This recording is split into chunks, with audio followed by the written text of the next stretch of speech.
A graça e a paz, queridos. A graça e a paz, queridos. Ah, agora sim, agora senti firmeza. Queridos, hoje é um dia especial.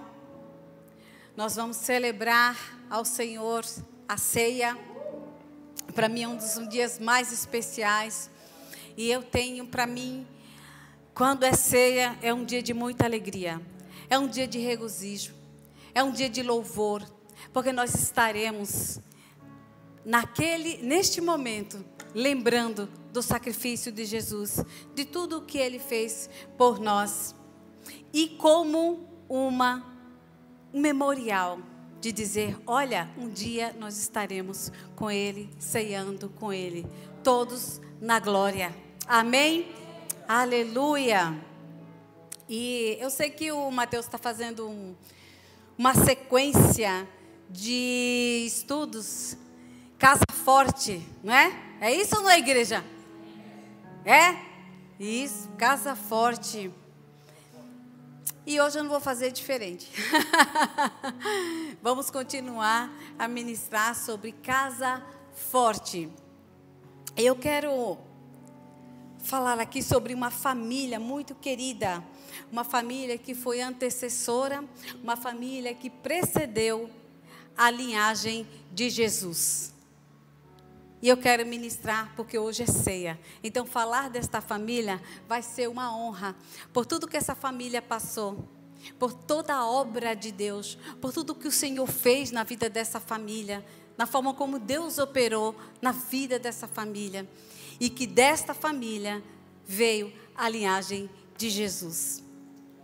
Abramos a Bíblia no livro de Ruth, capítulo 1. Deixa eu pegar uma água aqui enquanto vocês abrem aí.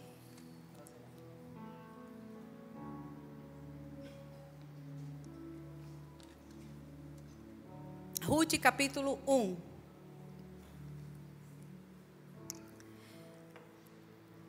O Davi mandou beijo e abraço para todo mundo. Ele precisou fazer uma gravação ali na Igreja Nova Aliança.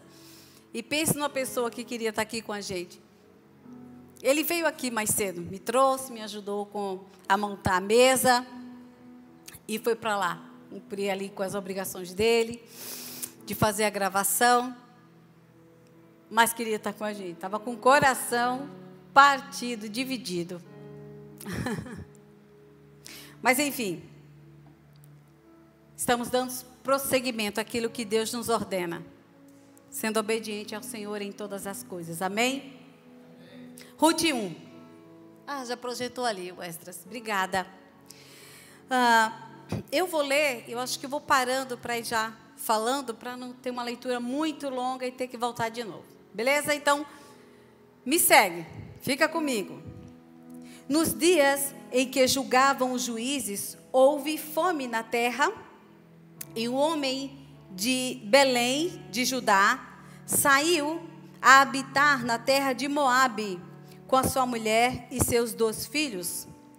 Este homem se chamava Elimeleque, sua mulher Noemi, e os seus filhos se chamavam Malom e Quilion, efrateus de Belém de Judá. Vieram à terra de Moabe e ficaram ali. Morreu Elimeleque, marido de Noemi, e ficou ela com seus 2 filhos, os quais casaram com mulheres moabitas. Era o nome de uma órfã e o nome da outra Ruth, e ficaram ali quase 10 anos. Morreram também ambos, Malom e Quilion, ficando assim a mulher desamparada. Fala, desamparada. De seus 2 filhos e de seu marido. Então se dispôs ela com suas noras e voltou da terra de Moabe, porquanto esta ouviu que o Senhor se lembrara de seu povo, dando-lhe pão. Dando-lhe pão. Repita comigo. Dando-lhe pão. Saiu, pois, ela com suas 2 noras do lugar onde estivera, e indo elas caminhando de volta para a terra de Judá. Disse-lhes Noemi: ide, voltai cada uma à sua casa, e o Senhor use convosco de benevolência, com vós, como vós usastes com os que morreram, e comigo também. O Senhor vos dê que sejais felizes, cada uma em casa do seu marido. E beijou-as. Elas, porém, choraram em alta voz e lhe disseram: não, iremos contigo, ao teu povo. Porém, Noemi disse: voltai, minhas filhas, porque ireis comigo? Tenho eu ainda no ventre filhos para que vos seja por maridos? Tornai, filhas minhas, ide-vos embora, porque sou velha demais para ter marido. Ainda quando eu dissesse, tenho esperança, ou ainda quando esta noite tivesse marido e houvesse filho, vocês vão esperar até que viessem a ser grandes? Abster-vos-eis de tomardes marido? Não, filhas minhas, porque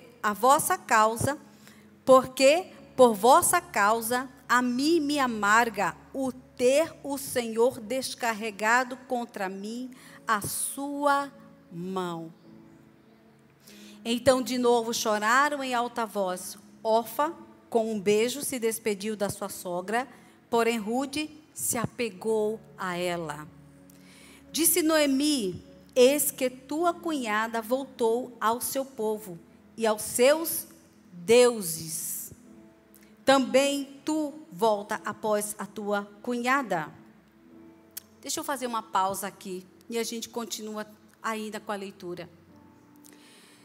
Queridos, houve fome, onde Elimeleque e Noemi, eles eram judeus, e houve fome na terra de Belém, Efrata.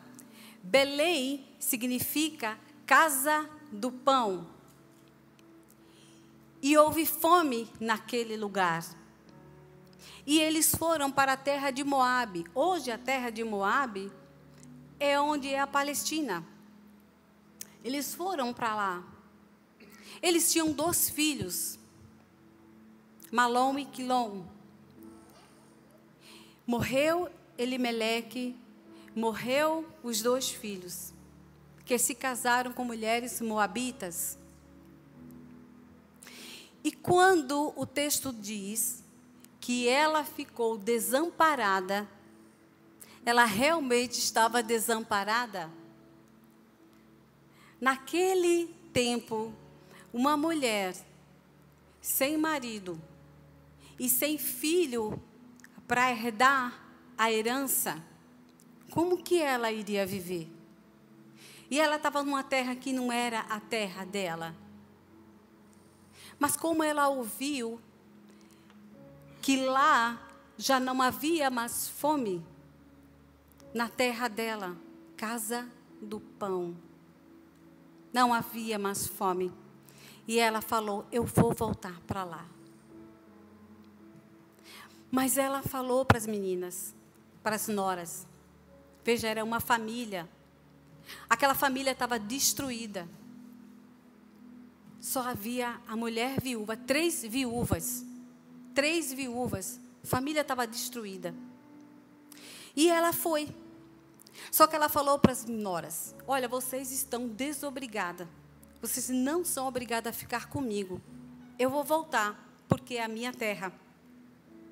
Porque é a minha terra.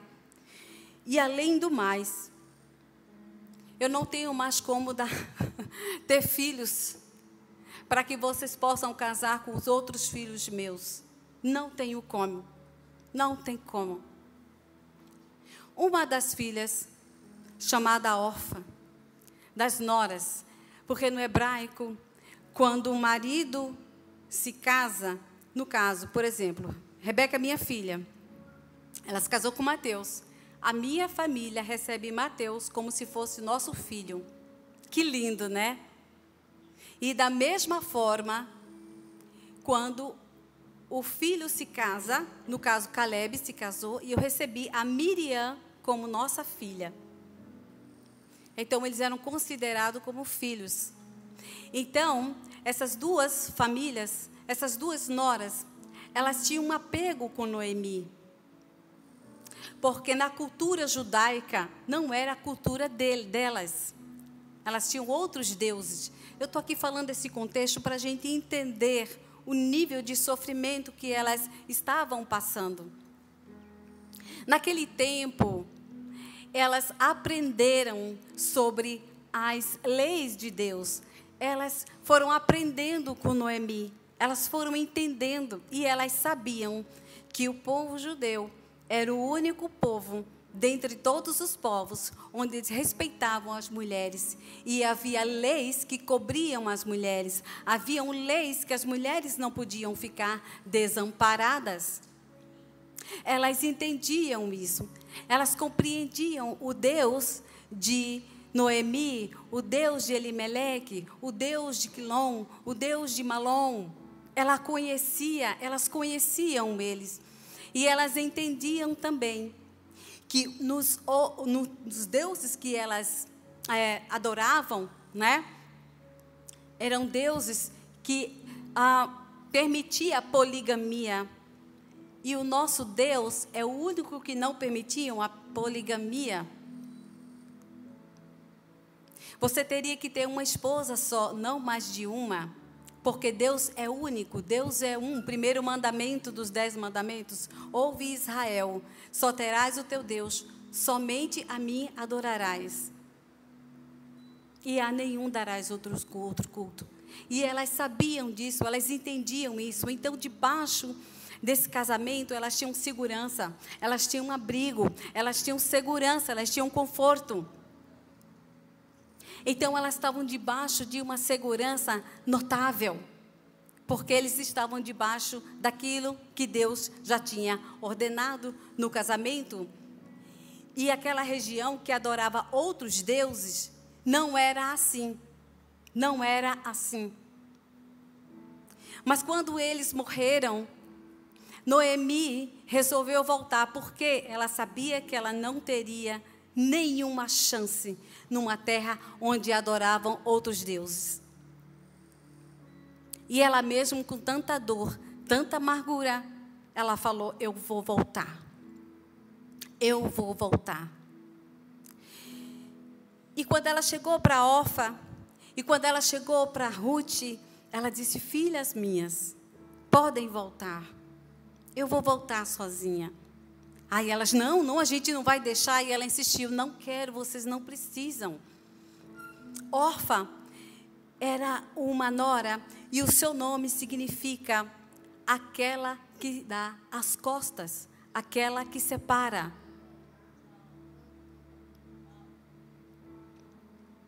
E essa nora, ela foi embora, voltou para a terra dela, ficou, na terra dela. Então, no versículo 16, no versículo 15, quando ela disse assim: eis que tua cunhada, ela voltou. Então, Noemi fala para Ruth: eis que tua cunhada voltou ao seu povo e aos seus deuses.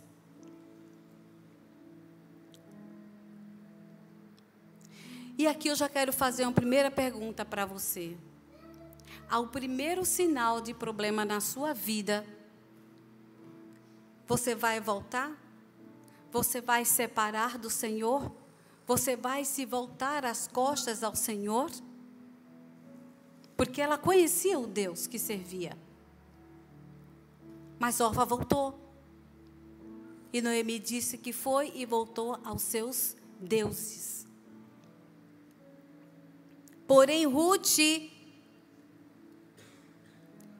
no versículo 14, ela fala que Ruth se apegou a ela. Havia uma intimidade com essa sogra. Imagina, nora e sogra, imagina isso, essa família.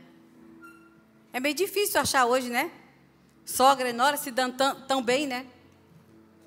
A minha nora não está aqui hoje, mas eu quero louvar a Deus pela vida dela, a vida da Miriam. A Miriam tem sido uma pessoa especial para nós. Eu louvo a Deus pela vida do Mateus. Mateus, você é uma bênção na nossa vida. Desde o dia que você entrou na nossa vida, entrou na nossa casa, através do casamento com a Rebeca, nós fomos e somos abençoados até hoje através da sua vida. Você é um filho que nós recebemos. Eu louvo a Deus pela vida dos seus pais. Mas glória a Deus que nós herdamos a bênção de ter você aqui conosco. E nós somos abençoados. O Mateus faz a agenda do Davi, gente. Não sei se vocês sabem, mas ele trabalha muito fazendo a agenda do Davi. E quando ele pegou essa agenda do Davi, fez assim: é porque vocês não vêem o Davi aqui. Está viajando tanto, culpa do Mateus. Mas é bênção. A Miriam também. A Miriam, ela faz as redes sociais do Davi. Desde o dia que a Miriam pegou as redes sociais, né, Mari? Você conhece, trabalha muito bem, você viu, né? Quando pegou as redes sociais, foi outra coisa. Minha nora. Glória a Deus. Glória a Deus. Ela se apegou. No versículo 16, ela fala: não iste para que te deixe, me obriga a não seguir-te. Porque aí ela fala uma coisa incrível para a sogra. Porque aonde quer que fores, irei eu. Onde quer que pousares, ali pousarei eu. O teu povo é o meu povo. O teu Deus é o meu Deus. Aleluia! Glória a Deus. Ela fez uma aliança com ela, com o Deus dela. Com o Deus da sogra. Ela não queria voltar após outros deuses. Meu Deus, que experiência maravilhosa que Ruth teve. O que será que foi que aconteceu com ela para ela dizer: não, eu não vou voltar, não ficar aqui de jeito nenhum, vou com você. Ela não tinha esperança, ela não tinha nada mais. A sogra dela, uma senhora já, uma senhorinha. É de ladeira abaixo, gente. Não tinha mais nada para... não tinha mais nada para acontecer. Uma senhora, uma velhinha, ficando velhinha.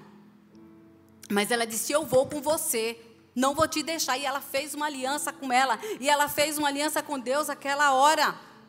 Na hora mais difícil da vida dela, na hora de muito sofrimento, ela disse: eu não vou largar o meu Deus. Eu não vou largar essa pessoa que eu conheci.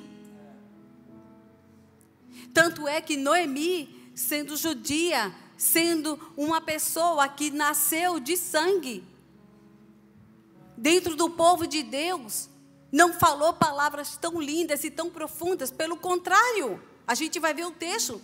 Ela já mandou uma pesada aqui, em relação ao que ela estava sentindo em relação a Deus. Ela disse que o Senhor tinha descarregado a mão dele sobre ela. O que é descarregar uma mão numa pessoa? Pá! Deus deu um tapa em mim. Mas Ruth disse: não, o meu Deus é o teu Deus, o teu povo é o meu povo. E ela ainda disse mais: onde quer que morreres, morrerei eu, e ali serei sepultada. Faça-me o Senhor o que bem lhe aprover. Veja que ousadia dessa mulher. Ela disse: faça-me o que Deus quiser comigo. O que Deus quiser, o Senhor faça, porque eu estou aqui, Senhor. Eu não estou nem aí para o que acontecer. Faça-se a tua vontade na minha vida. Querido, isso é uma oração muito difícil para se fazer hoje, porque existe uma cultura do eu, tudo é para mim, tudo para mim. Esses dias eu vi alguém criticando aquela música, Deus me ama, Deus me ama. Todo mundo sabe que Deus nos ama, mas você ama a Deus? Você o ama? Como Jesus perguntou a Pedro: Pedro, você me ama? Porque Deus já provou o amor dele para conosco. E nós? E eu? E você? E esta oração, você consegue fazer essa oração? Senhor, faça de mim a tua vontade. Faça, eu estou aqui, Senhor, faz de mim o que o Senhor quiser. Hoje em dia é muito difícil ouvir alguém fazer essa oração.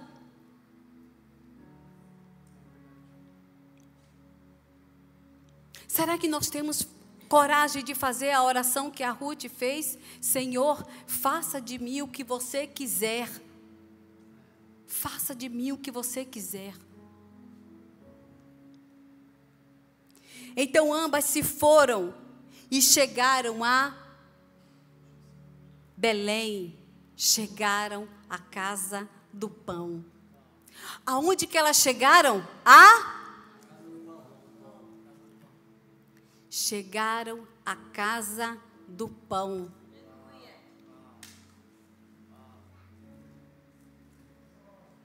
Jesus é o pão da vida. É nesta casa onde você vai ser suprida. Elas chegaram em Belém. Elas chegaram na casa do pão. É nesta casa onde será suprida todas as suas necessidades. Jesus é o pão da vida.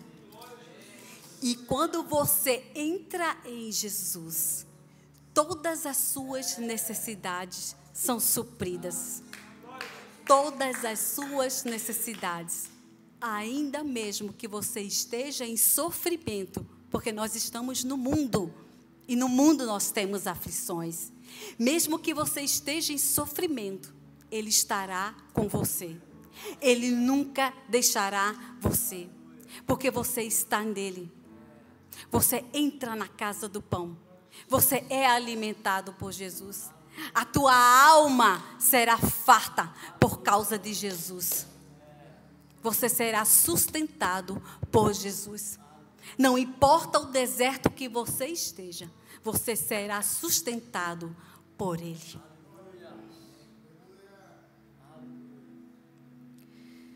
E sucedeu que ao chegarem ali, toda a cidade se comoveu por causa delas. E as mulheres diziam, não é esta Noemi? Porém, ela dizia. Agora a gente vai entrar aqui num tempo mais profundo agora. Porque nós vamos entender como é que estava o coração de Noemi. Versículo 20. Porém ela lhes dizia, não me chameis Noemi. Querido, Noemi significa amável, agradável. Meu Deus, eu acho que essa mulher era uma mulher incrível, porque as duas noras a amavam. Né? Eles eram uma família feliz. Ela era amável, ela era agradável. Querido, nós precisamos hoje de mulheres amáveis. Precisamos de ter mulheres agradáveis, mulheres que sejam dóceis. Existem muitas mulheres que brigam, que são rígidas, que são ríspidas, especialmente nessa cultura que a gente está vivendo hoje. Eu não preciso de homem nenhum, não preciso de nada, não sei o quê, eu trabalho, não sei o quê. Mulheres que assumem uma postura de homem machista.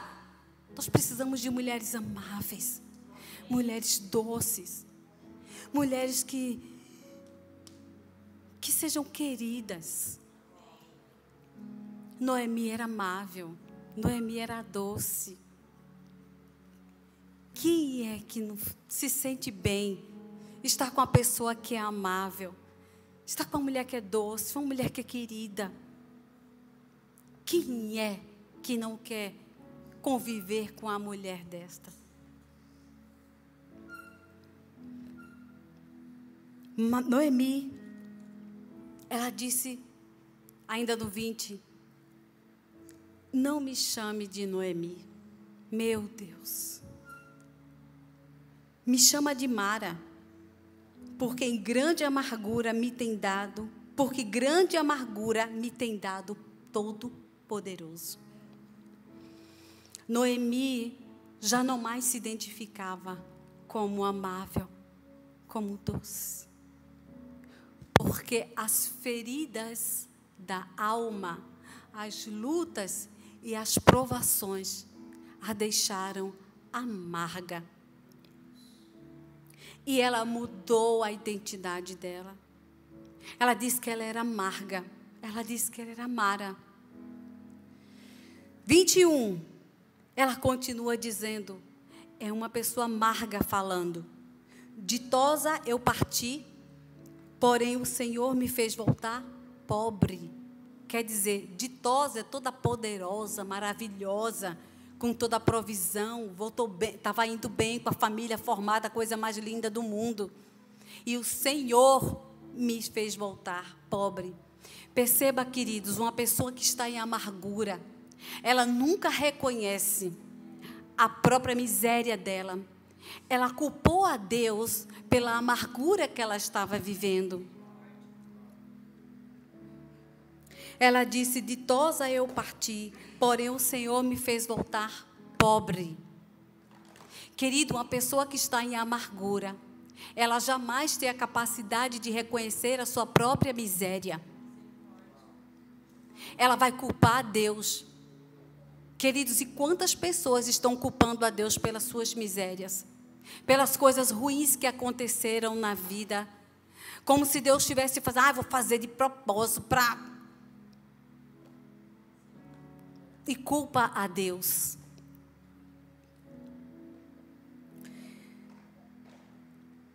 Porque, pois, me chamareis Noemi? Aí ela continua falando. Ela continua falando da sua amargura. Ela fala: visto que o Senhor se manifestou contra mim e o Todo-Poderoso me tem afligido. Ela disse que Deus tem afligido ela. Deus tem colocado ela em aflição. Assim voltou Noemi, amargurada, de Moabe, com Rute, sua nora, a moabita, e chegaram a Belém, no princípio da cega da cevada. Queridos, eu vou pular um pouquinho. Não, vou pular não, vou continuar aqui ainda. Essa mulher estava em pura amargura. Ela estava numa tristeza tão profunda. E eu estava analisando, estudando a vida dela. Como psicóloga, a gente vai fazer análise, né? Né, amiga psi? A gente vai fazer análise. Vamos fazer uma análise da vida dela. Essa mulher, não é, Roberta? Ela estava em depressão profunda. Ela estava em depressão profunda. Ela estava numa depressão terrível. Ela estava numa tristeza profunda. Só que aqui eu quero que vocês prestem muita atenção no que eu vou falar. Mari, se quiser gravar isso, fica atenta. Vamos lá. Eu tenho meus combinados com a Mari, que às vezes eu saio falando, e a coitada da Mari, mas sofre comigo. Ela sofre comigo, né, Mari? Né, Mari? Me perdoa. Ela sofre, porque eu fico, sabe, vou direto e esqueço da minha querida irmã. A Noemi estava em amargura. Ela estava numa depressão profunda. E o que é uma depressão? A depressão é uma tristeza. É uma tristeza profunda. Que a pessoa não sabe o que fazer. Só que aqui eu quero mostrar para vocês duas coisas importantíssimas. Existem dois tipos de tristeza. A tristeza que produz morte. E uma tristeza que produz salvação. Isso é bíblico. A tristeza que a Noemi se encontrou, Mara, como ela quis que a gente chamasse ela, naquele momento, né? A gente quis, já estou na história. Mas Mara, ela estava nessa tristeza que traz morte. Queridos, a depressão é uma doença que ela traz morte. E a depressão, ela tem os seus estágios. E o último estágio é suicídio. É muito sério isso. Noemi, ela estava nessa depressão profunda. Agora eu quero mostrar para vocês, biblicamente, as duas tristezas da qual Deus fala. Vamos para 2 Coríntios 7:10, por favor, Esdras. 2 Coríntios 7:10. Fala-se de duas tristezas. A tristeza segundo Deus produz arrependimento para a salvação, não remorso. A tristeza do mundo, porém, produz morte. E aqui eu quero pontuar. Essa tristeza que nós chamamos de depressão, ela é a tristeza segundo o mundo, que ela produz morte. Por isso que muitas pessoas tem que fazer terapia. Sabe por quê? Porque ela produz morte. Só que nós estamos vivendo num mundo em que você não pode estar triste nem um minuto. Não é, pastor? O pastor também é psicólogo, né?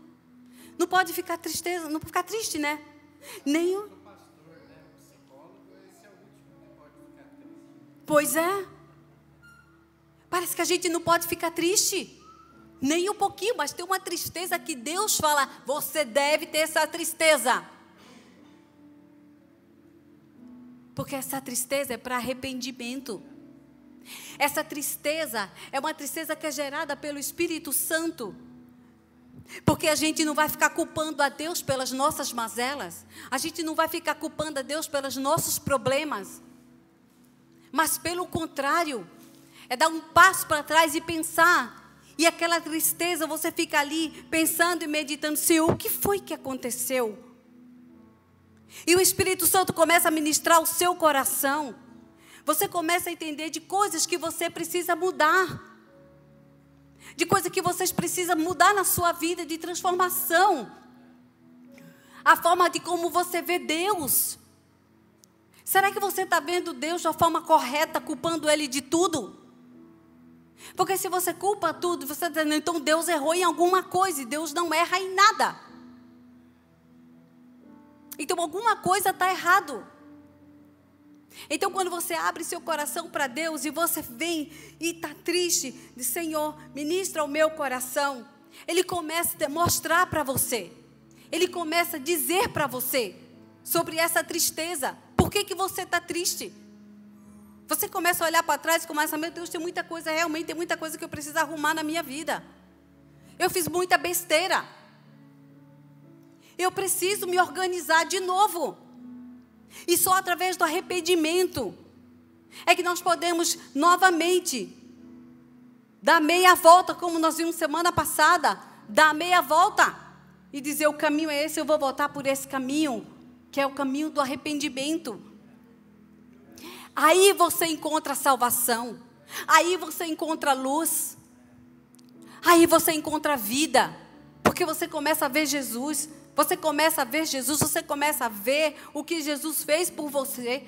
Você começa a ver a pessoa miserável que você é. Ou a pessoa miserável que eu sou. A gente começa a enxergar quem realmente nós somos. Mas a tristeza, segundo o mundo, ela produz morte. Sabe por quê? Porque você vai se afundando naquela mágoa. Você vai se afundando. E ela cria raiz. A palavra fala sobre a raiz de amargura. Que contamina a outros. Muitas vezes pessoas nos machucam. Quem aqui não foi machucado por pessoas? Por líderes? Pastores, a própria família. A própria palavra do Senhor fala.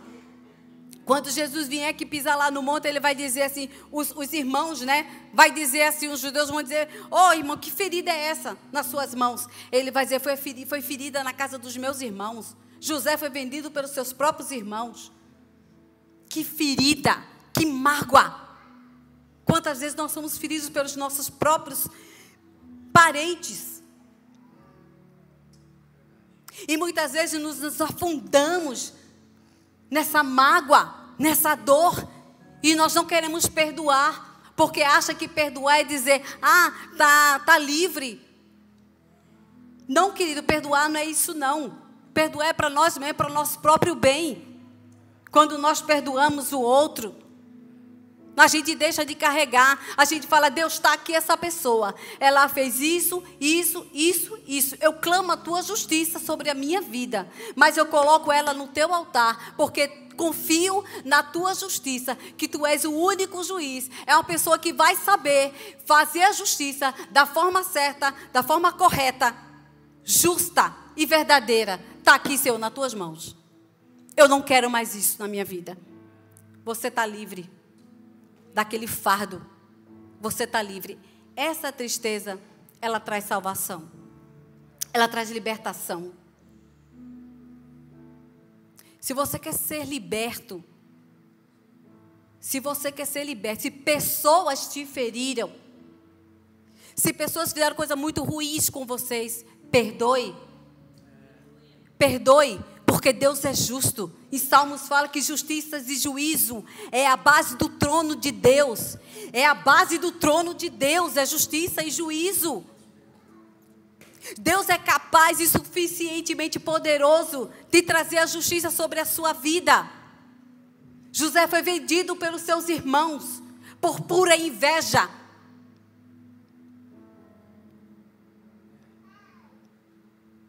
José foi preso, passou maus bocados. E ele teve a oportunidade de se vingar dos seus irmãos. Ele teve, porque ele se tornou o governador do Egito. E os irmãos vieram se encontrar com ele.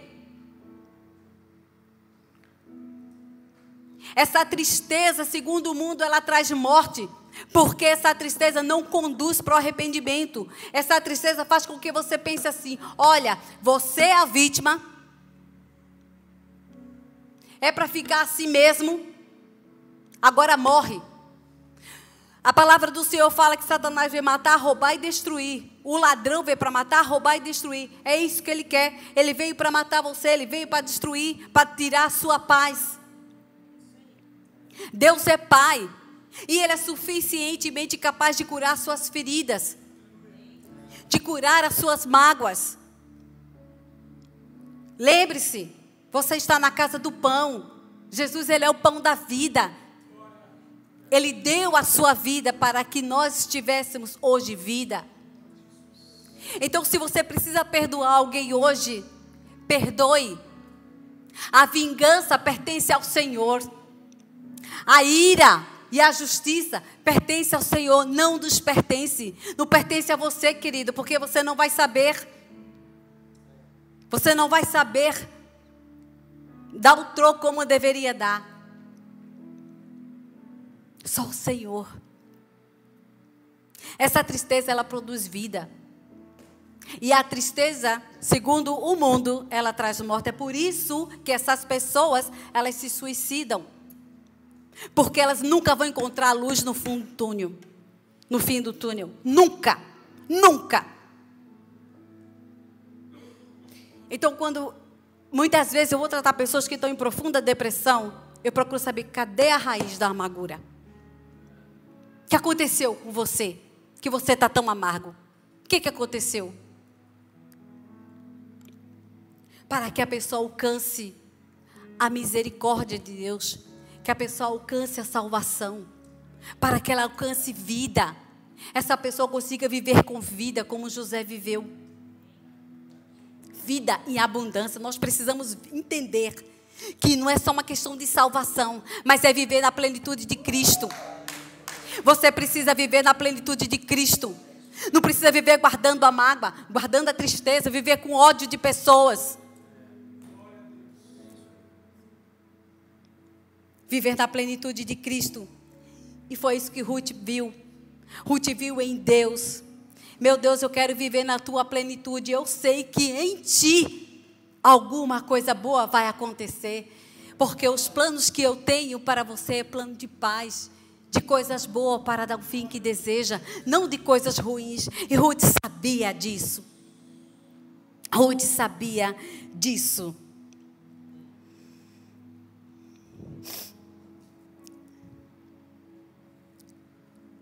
Encurtando a história, ela foi ceifar. Quando ela chegou em Belém, existiam algumas terras. E tem uma lei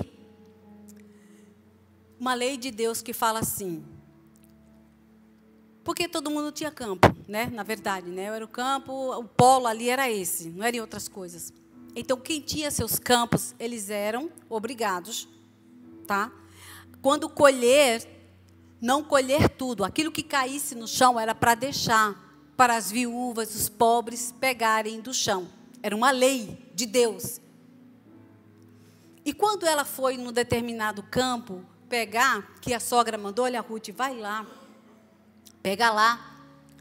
Era na época de cevada. E quando ela foi buscar a cevada, ela foi, o texto fala, depois vocês leem, está aqui no capítulo 2, ela foi, terminou chegando na área onde tinha um campo chamado, de um dono chamado Boaz. E depois se descobriu que Boaz, e Noemi sabia, ela disse para Noemi, ela disse, olha, Boaz é meu parente. E ela disse, ele falou para mim muitas coisas boas, Noemi. E ele falou para mim, para eu continuar cegando lá, pegando lá, a cevada. E ele falou também que não era para pegar em nenhum outro lugar. E eu já dei ordem para os meus empregados não tocar em você. Eu acho que Boaz já estava apaixonado por ela. O nome Boaz significa nele a força. Boaz é um parente de Noemi, era parente de Elimeleque. Elimeleque era o marido de Noemi, que morreu. Existe também uma outra lei, que era a lei do resgate, chamada Goel. Goel era o resgatador. Era o resgatador. E a lei dizia o seguinte, olha, quando não tiver ninguém para herdar, você vai pegar aquela propriedade, que era a propriedade de Elimeleque, que ela voltou, porque ela sabia que tinha uma propriedade lá. Ela voltou, né? E ela não tinha condições de cuidar da propriedade, estava à venda. E aí, o que aconteceu? Ela estava ali à venda. E Boaz seria um resgatador. Ele seria o resgatador. Então, ele era obrigado ali a comprar aquela... Quem compraria a terra também teria que pegar a esposa, a viúva que estava lá e tomar por esposa.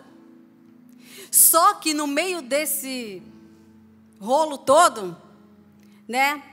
Ele já estava com certeza apaixonado por ela, porque o texto você vai ver que quando Noemi fala, Ruth, vai lá e se deita lá perto dele, Eu acho que eles já estavam apaixonados. É uma coisa que ela fala aqui, que eu vi, ele já estava gostando dessa mulher. E ela também estava gostando dele. E por um acaso, interessante que o texto fala que quando ela foi pegar lá no campo dele, não foi proposital, porque ela não sabia. E aqui eu quero deixar um princípio. Querido, quando nós confiamos no Senhor, quando nós dissemos, Senhor, faça-se em mim o teu querer, o Espírito Santo, ele vai guiando você.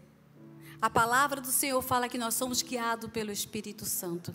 Quer ser guiado pelo Espírito Santo? Então confie que ele vai te guiar. Então essa mulher, ela foi, e para finalizar a história, você lê esse texto, que esse texto é a coisa mais linda. No capítulo 2, eu quero colocar uma coisa muito importante aqui. As palavras lindas que ele falou para ela. Lembre-se, Boaz é o resgatador, e nele significa, nele, a força. Boaz significa Jesus, que veio nos resgatar. E interessante que Ruth era moabita, ela não era judia. Isso tipifica nós, gentios, a inclusão de nós, gentios, no reino de Deus. E veio um resgatador, e ele começou a falar coisas boas para ela. E aí ele chegou e falou assim: venha comer comigo.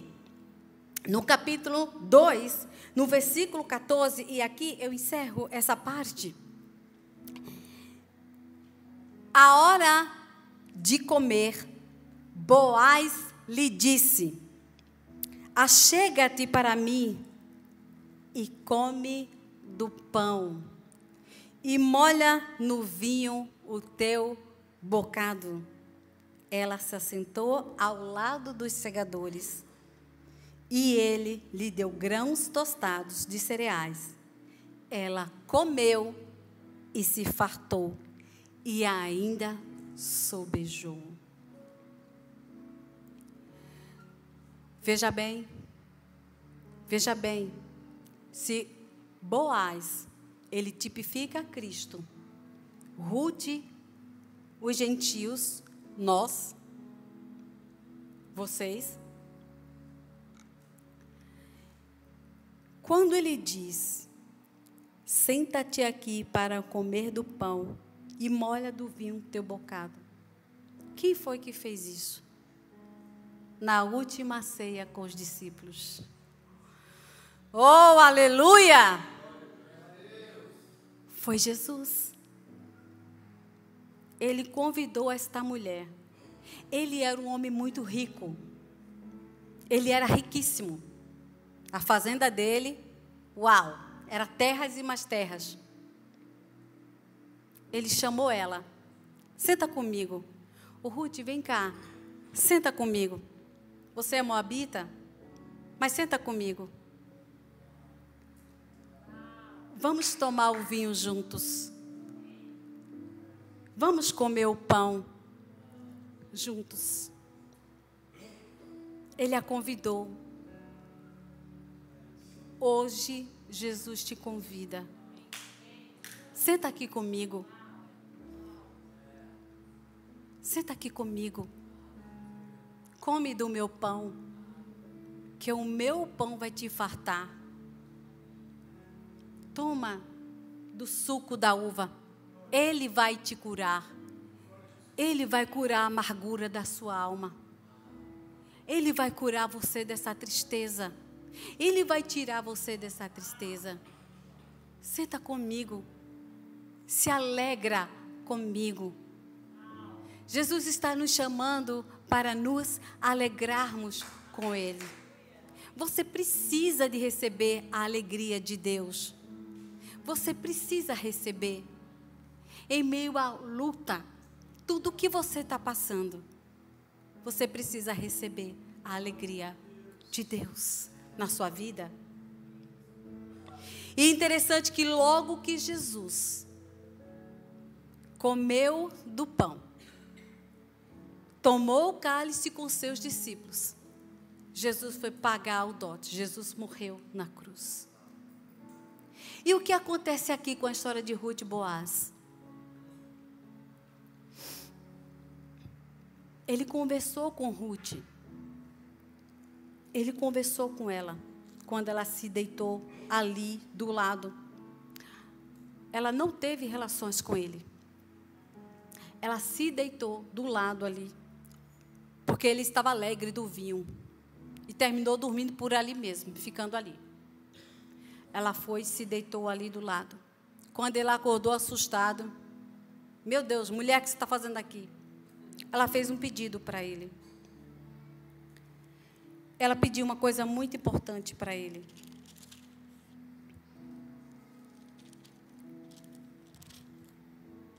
Deixa eu procurar aqui onde foi que eu anotei.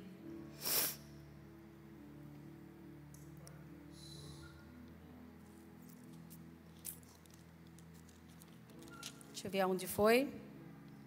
Aqui. Capítulo 3, versículo 9. Escute isso. Escute isso que eu vou ler para você. Quem és tu? Ele disse para ela. Ela respondeu: sou Ruth, tua serva. Qual foi o pedido que ela fez aqui? Estende a tua capa sobre a tua serva, porque tu és resgatador. Sabe o que é estender a tua capa sobre a tua serva? Dá licença aqui, deixa eu pegar isso aqui. Disse, estende.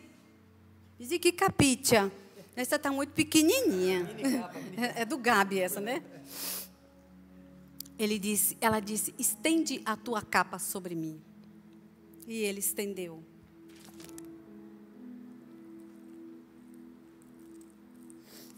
Sabe o que significa isso, queridos? Eu preciso de proteção. Eu preciso de cuidado. Eu preciso ser protegida. Ela pediu para ele, me resgata, por favor.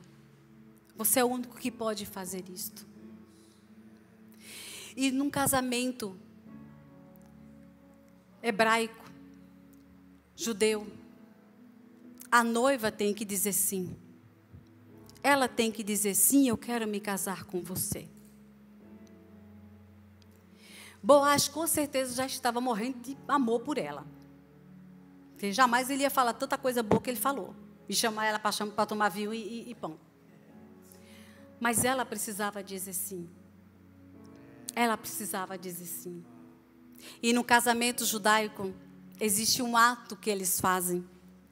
O manto dele, o talit, a ponta dele, põe sobre ela. Para dizer, essa é protegida. Essa eu protejo. Isso vai uma dica para os maridos. Proteja as suas esposas. Cuidem das suas esposas. Ela precisa de proteção. É tão bom se sentir protegida. É tão bom. E ele disse, assim farei, como você está pedindo. Veja, eles comeram o pão. Ela disse sim. E ele foi resgatar. Chamou o parente. Falou, parente, é o seguinte. Você está na frente. Porque você é o parente mais próximo do que eu. Você vai resgatar a terra de Elimeleque. Você vai comprar. Ele, opa, quero comprar sim. Ele falou, mas tem uma coisa. Não é assim não. Você vai ter que pegar a Ruth como esposa. Aí o cara disse, não, não quero não. Não quero pegar ela não, porque vai ficar ruim para mim. Aí ele falou, eu posso? Só que interessante, queridos, é muito forte o que eu vou lhe falar agora. Capítulo 4, o versículo 1. Boaz subiu à porta da cidade e assentou-se ali. Eis que o resgatador, de que Boaz havia falado, ia passando. Então lhe disse, ó fulano, chega-te aqui para assentar-te. E ele se virou e se assentou. Você está ouvindo essa palavra fulano? Passando por ali, cadê o restante? Cadê? Versículo 1. Está tudo no versículo 1. Não tem mais? Onde tem a palavra fulano?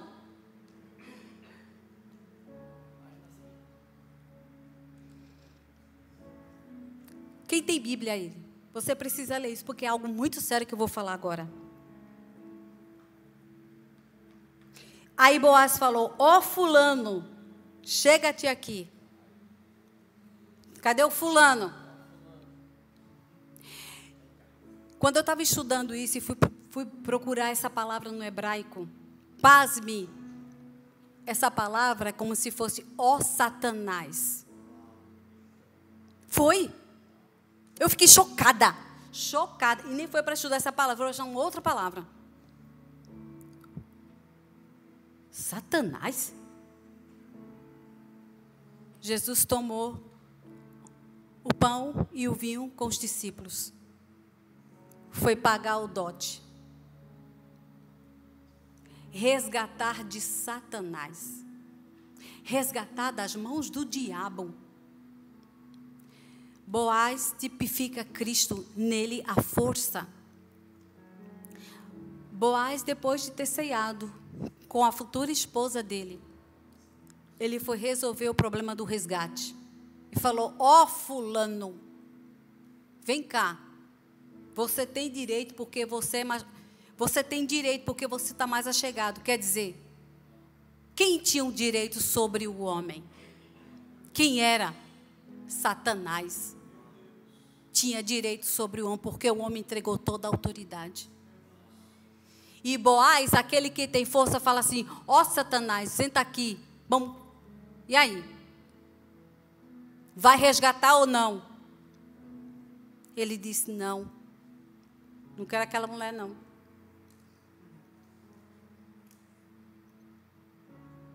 E ele negociou ali na frente de testemunhas a compra do campo e também a vida de Ruth.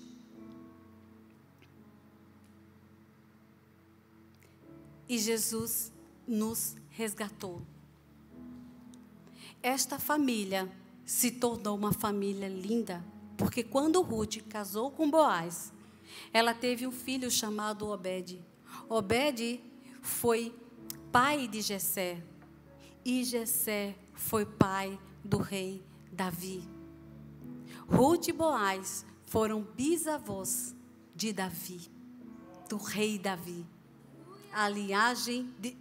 Meu Deus, aleluia! Isso mesmo, querido, é hora de dar aleluia mesmo. A linhagem de Davi veio Jesus. Eu quero que você fique de pé.